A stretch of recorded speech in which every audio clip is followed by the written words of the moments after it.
Hello guys, ito ang aking camelback na cheese bag. Ginagamit ko ngayon sa pag-vlog, sa pagmumotovlog especially. Gamit ko yan, gamit ang aking iPhone. Hindi ko na ginamit yung dati kong ginagamit na action cam, yung iPhone 11.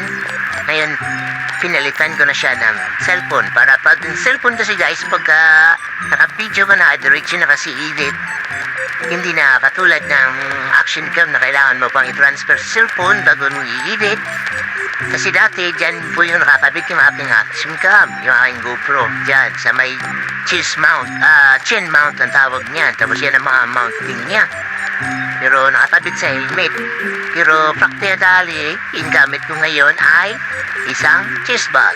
Dito na natin nilalagay ang ating cellphone at nakakabit sa ating harapan. Kaya astig yan guys. Yan, kagaya niyan. For example,